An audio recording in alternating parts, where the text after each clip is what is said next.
आज हम marriage prediction सीखेंगे। तो इसमें ये जो कुंडली है इसमें वीनस की दशा है। ठीक है, तो सबसे पहले हम देखेंगे वीनस किन किन ग्रहों का सिग्निफिकेटर है। वीनस की राशि देखें। वीनस की राशि 10th हाउस में है, फर्स्ट हाउस में वीनस प्लेस्ड है, 5th हाउस में उसकी राशि है और 6th हाउस में उसकी राशि है। इसके बाद वीनस का नक्षत्र लॉर्ड कौन है? सन। तो आप सन देखिए, सन क्या इंडिकेट कर रहा है? सन दिखा रहा है 11th हाउस। तो ओवरऑल हमारे पास कौन कौन से हाउस सिग्निफाई हो गए? जिन जिन हाउसेस पे वीनस का आप देख सकते हैं कि वीनस सिग्निफाई हो रहा है 1, 4, 5, 6, 10 और 11। अब मैरिज का कॉम्बिनेशन क्या होता है? मैंने आपको कॉम्बिनेशंस कराए थे 2, 7 और 11। ठीक है, तो क्या इसमें हमें 2, 7, 11 में से कोई घर आपको सिग्निफाई होता हुआ दिख रहा है? इसमें हमें 2, 7 और 11 में से एक घर दिख रहा है 11th हाउस।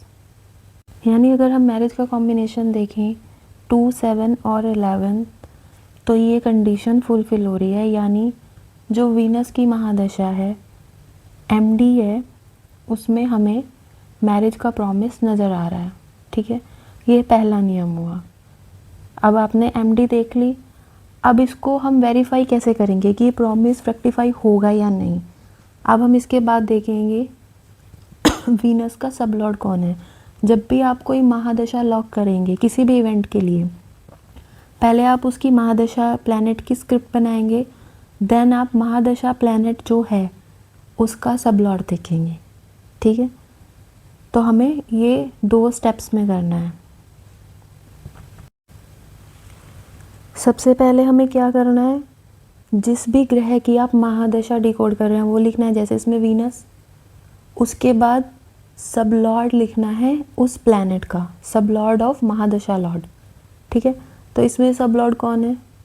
इसमें अगर आप देखें 3rd रो में वीनस के आगे सब लॉर्ड में जुपिटर लिखा है। इसकी मैं एक बार कलर चेंज कर देती हूँ सो दैट आपको ईजीली समझ आ जाए, वो दिखाई दे। ठीक है, तो अगर आप प्लैनेट्स वाली उसमें देखेंगे तो ये देखिए आप वीनस, और जब आप सब लॉर्ड के नीचे देखेंगे तो वीनस के सामने आपको दिखाई देगा जुपिटर। ठीक है, तो वीनस का सब लॉर्ड कौन है? जुपिटर। अब हम क्या करेंगे? अब हम जुपिटर की स्क्रिप्ट बनाएंगे। तो सबसे पहले आप क्या देखेंगे? जुपिटर की राशि देखेंगे। जुपिटर की राशि कहाँ कहाँ आई हुई है? 4th में प्लेस्ड है। इसके अलावा 1st हाउस में जुपिटर की राशि है, 3rd हाउस में जुपिटर की राशि है। जुपिटर का नक्षत्र लॉर्ड है वीनस, तो हम जो वीनस हाउस सिग्निफाई करेगा वो हाउसेस भी लिख लेंगे। तो वीनस, अगर आप अब इसको देखना कैसे, देखो जुपिटर के सामने एनएल की टेबल में वीनस दिखाई देगा आपको। ठीक है, ये आप देख सकते हैं। तो अब हमने क्या किया? वीनस के हाउसेस मार्क कर लिए। ठीक है, यही हाउसेस दे रहा था वीनस।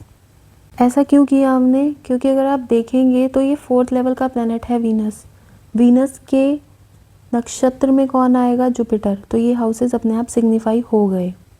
ठीक है, लेवल 3rd पे जुपिटर आएगा, तो जुपिटर इन ग्रहों का कार्येश बन गया। कौन कौन से? 1, 3, 4, 5 और 6 और उसके अलावा 10th। ठीक है, क्या आपको इन घरों में कहीं पर भी 2, 7, 11 नज़र आ रहा है जो कि शादी को सिग्निफाई करता है? जो कॉम्बिनेशन 2 हो, 7 हो या 11 हो, कोई भी एक घर क्या आपको सब लॉर्ड लेवल पे नज़र आ रहा है? नहीं आ रहा है। दैट मीन्स ये जो महादशा आपको शादी का प्रॉमिस कर रही थी, सब लॉर्ड ने वो मना कर दिया। यानी शादी इस दशा में नहीं होगी, चाहे वीनस मैरिज का कारक हो और चाहे दशा लॉर्ड मैरिज को सिग्निफाई कर रहा हो। जब तक सब लॉर्ड हाँ नहीं करेगा तब तक ये आपको शादी के लिए गो अहेड नहीं है। अब इसी को एस्ट्रोसेज में देखते हैं। वीनस के आगे आपको सिग्निफाइड हाउस दिख रहे हैं 1, 5, 6, 10, 11। 11 आ रहा है, एक हाउस इंडिकेट हो गया, यानी वीनस की दशा मैरिज प्रॉमिस कर रही है।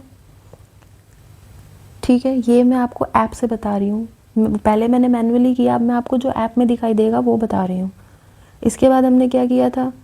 हमने वीनस का सब लॉर्ड लिया था। वीनस क्या है, एमडी लॉर्ड है, प्लैनेट है जो एमडी लॉर्ड है। और इसके बाद हम क्या लेंगे, जो एमडी लॉर्ड है उसका सब लॉर्ड, ठीक है। उसका सब लॉर्ड कौन था, टेबल में आप देख सकते हैं, उसका सब लॉर्ड था जुपिटर। जुपिटर वही हाउस सिग्निफाई कर रहा है जो हमने निकाले थे। क्या इसमें आपको 2, 7 या 11 नज़र आ रहा है? इनमें से कोई भी घर आपको नज़र नहीं आ रहा। तो ये क्या कॉम्बिनेशन बन गया, ये आपको क्या इंडिकेट कर रहा है, मैरिज वीनस की दशा में नहीं होगी।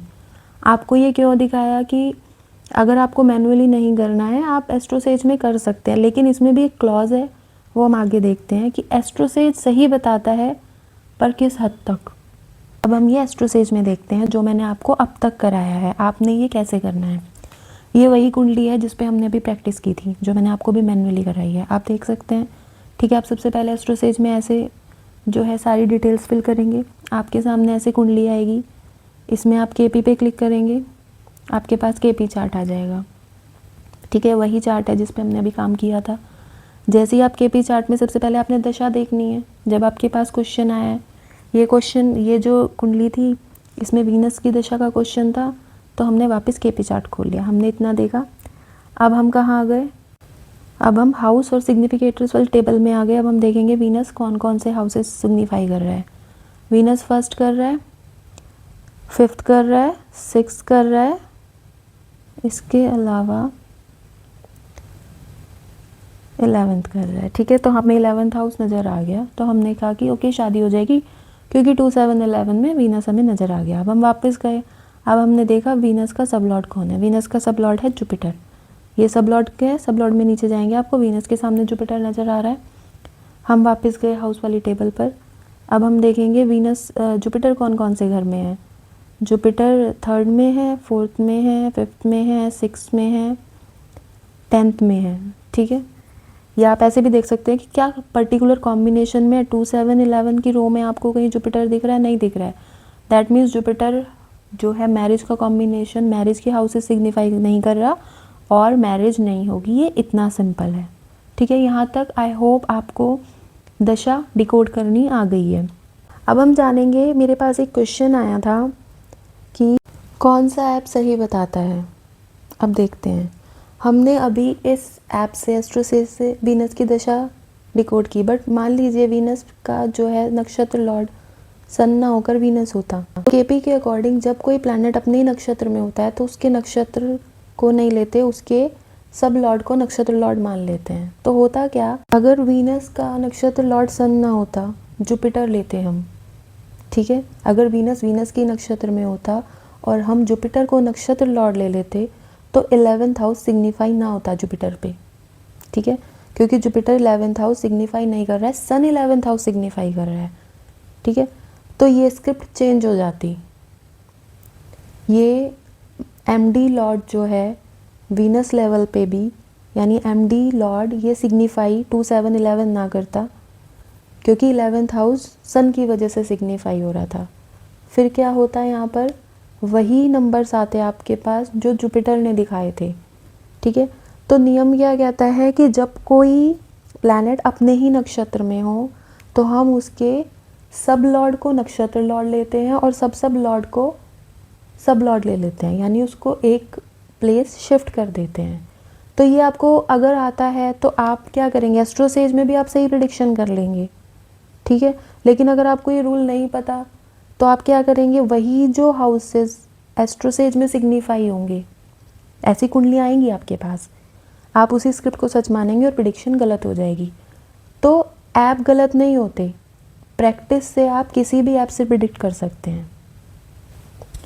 तो आज हमने एमडी कैसे आइडेंटिफाई करते हैं हमने ये सीखा, एडी और पीडी भी ऐसे ही आप करते हैं। इसके बाद अगर आपको जानना है कि पर्टिकुलरली एक दशा में किस साल में होगी तो उसके लिए हम गोचर यूज़ करते हैं। मान लीजिए कोई अंतरदशा आपकी 2-2.5 साल है, जैसे जुपिटर में सैटर्न की 2.5 साल की अंतरदशा होती है, ठीक है। अब 2.5 साल में भी आपको स्पेसिफिकली ये जानना है कि ये इवेंट किस उसमें होगा साल में, तो फिर हम क्या करेंगे, हम जुपिटर का ट्रांजिट लेंगे। और अगर आपको महीना जानना है कि एक साल में भी किस मंथ में कोई इवेंट होगा तो हम सन का ट्रांजिट लेंगे। क्यों, क्योंकि जुपिटर 1 साल में राशि चेंज करता है और सन 1 महीने में राशि चेंज कर लेता है। ठीक है, हम ट्रांजिट तो अभी नहीं सीख रहे हैं, पर आप इस तरह बिल्कुल केपी से अच्छे से प्रेडिक्ट कर सकते हैं। ठीक है, आई होप आपको ये कॉन्सेप्ट समझ आया होगा, और जो रूल्स इसमें लिखवाए गए हैं, समझाए गए हैं, आप उनको ध्यान रख के ही प्रेडिक्ट करेंगे तो आप सही से प्रेडिक्ट कर पाएंगे। Thank you. आप मुझे बताइएगा इसको क्रॉस वेरीफाई कर